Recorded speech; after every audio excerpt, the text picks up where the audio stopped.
save my energy to enjoy myself. I went to New Zealand. I jumped on sailing boat. I went to everywhere. Brighton, Littlehampton, Portsmouth, White Island, and Southampton, and Falmouth. Only I got visa and 6 more people. They could. My visa is working holiday visa, so I can work 2 years. So hopefully I can start working on sailing boat or some kind of boat job. So my mom came here in 2004 or 5 or something. And then I came 2 years later. And the thing is, you apply for these before you are 21 years old. 8 months later, I got the permanent visa for 5 years. I was classified as a dependent, so that was my visa. But by the end of my current visa, I can no longer apply as a dependent because I'm now 21 and I will have to apply as an individual. By the time I finish this visa, I will have been staying here with on the same visa type for 5 years. I can apply for indefinite leave to remain. After I've been on indefinite leave to remain for a year, I can apply for citizenship.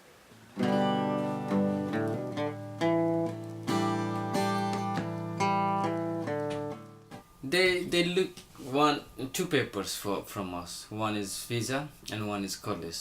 But my course is finished next 3 months. Then they don't allow us to work next 3 months. Change in another college because my college was closed down. I applied for visa and I enrolled in another college. So it nearly took one and a half year.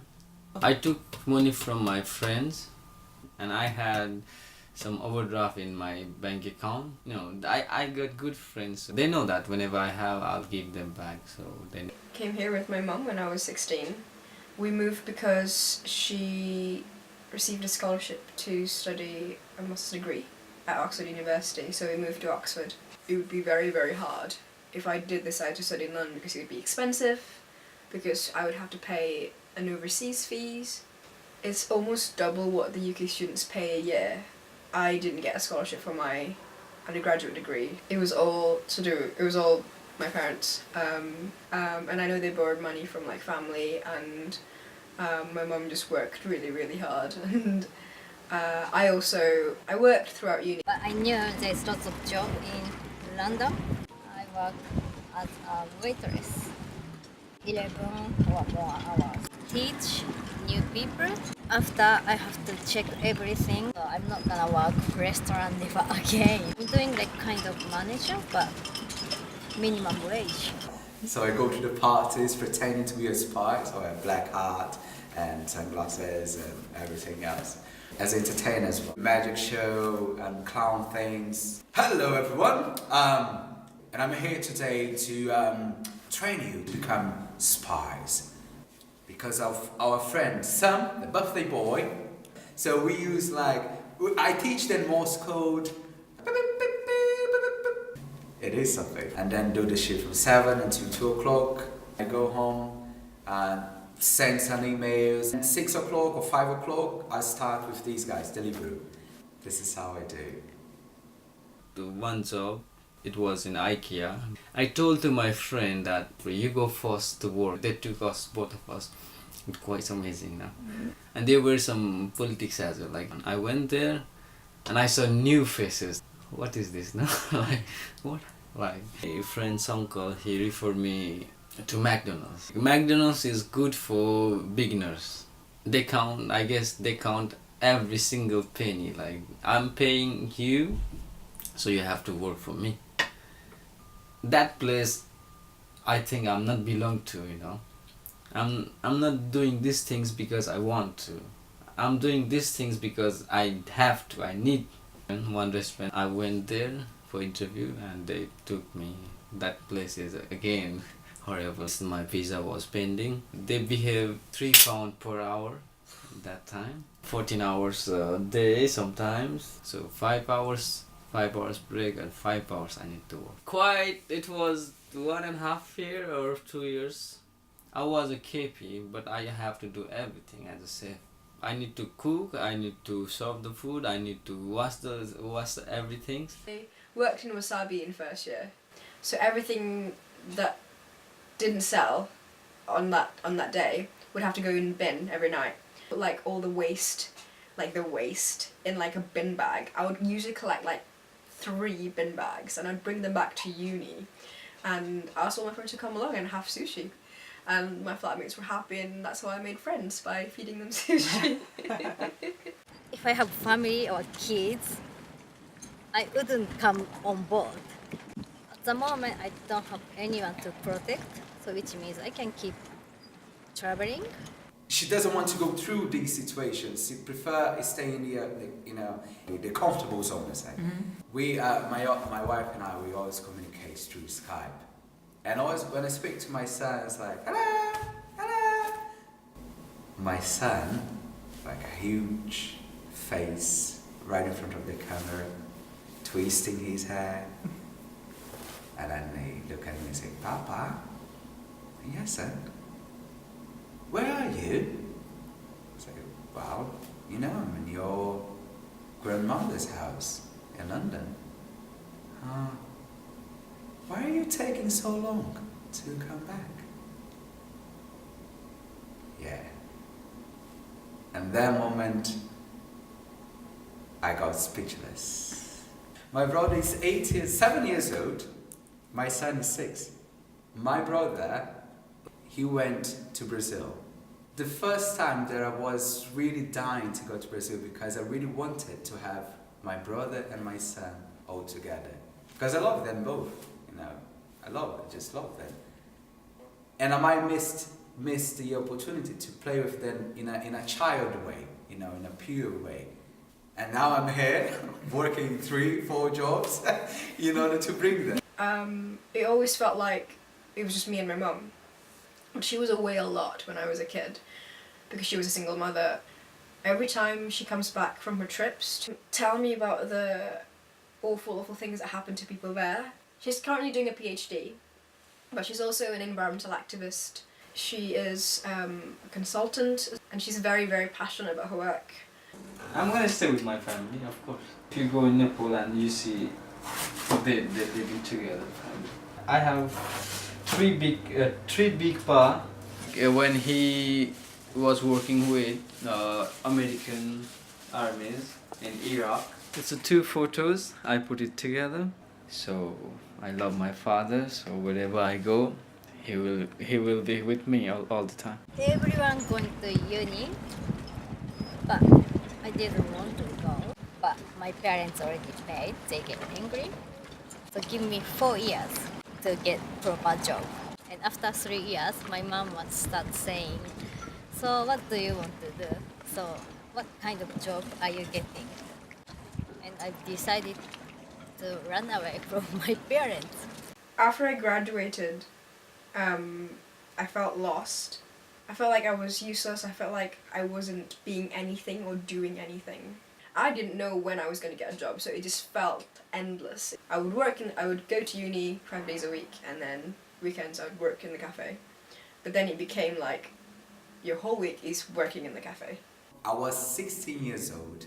I came to UK, and during winter time was snowing, like was -1 or 1 degree. And for some reason I fell in love with this city.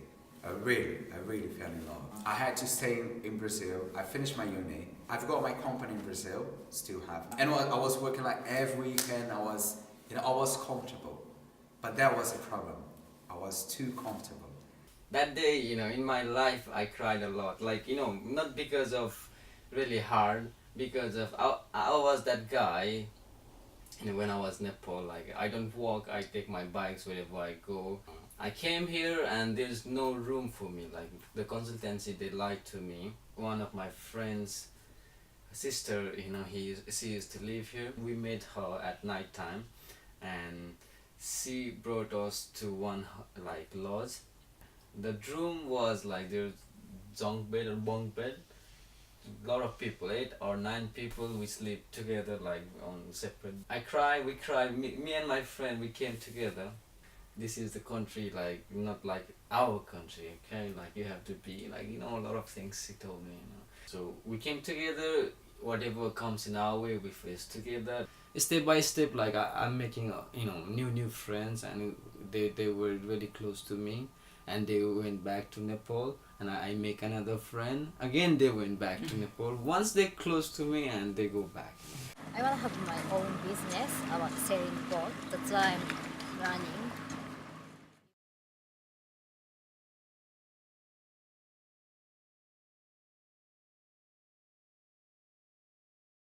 I work for like an EU project that helps reduce the number of children who are taken into care from mothers who are victims of domestic abuse. Recently I've been like doing a lot of like designing the booklet that will be distributed to the women.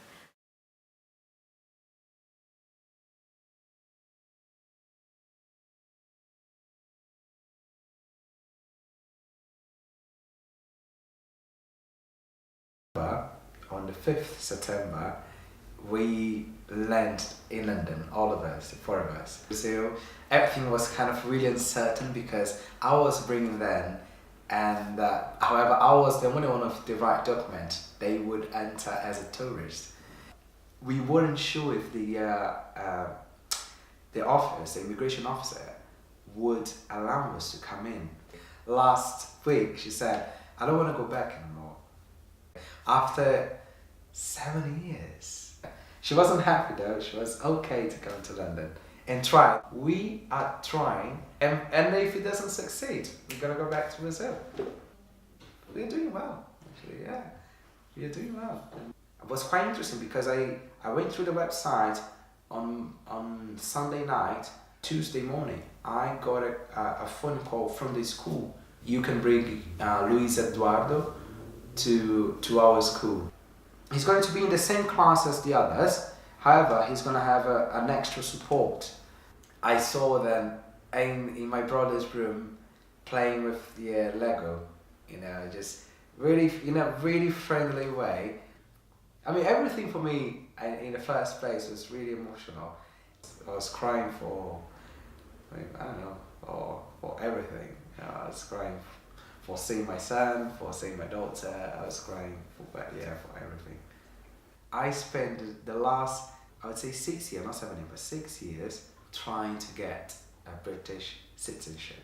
I gave up so much because of this little thing, and now I can give everything to my son and my daughter and my wife. I'm give them an option. When I get home and I see my children and my wife, that's my happiness right there. So you think you can tell heaven from hell, blue skies from pain? Can you tell a green field from a cold still rain? A smile from a pain. Do you think you can tell? I finished my study, and when I get my degree, I was really, you know, feel really great. Like, I'm here for this, like, you know, finally I got it. We need to fight with our struggle, like, you know, solves our problem. So I did, like, you know, how I can. So if this government don't want us to stay here, okay, you know, we are not, not like that. So we are happy in our country. But, you know, everywhere it's really hard to get, but, you know, we have to try. There is some saying in our country, like, if someone pretending as they are sleeping, I cannot wake them up. But if someone is really sleeping, I wake them up.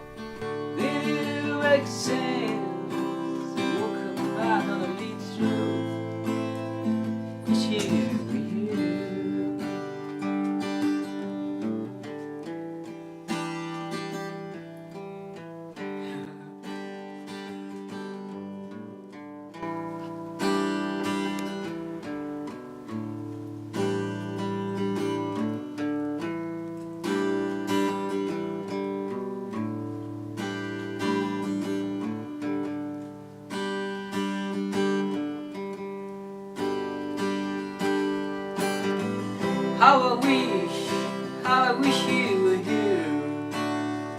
We're just two lost souls swimming in the fishbowl, year after year,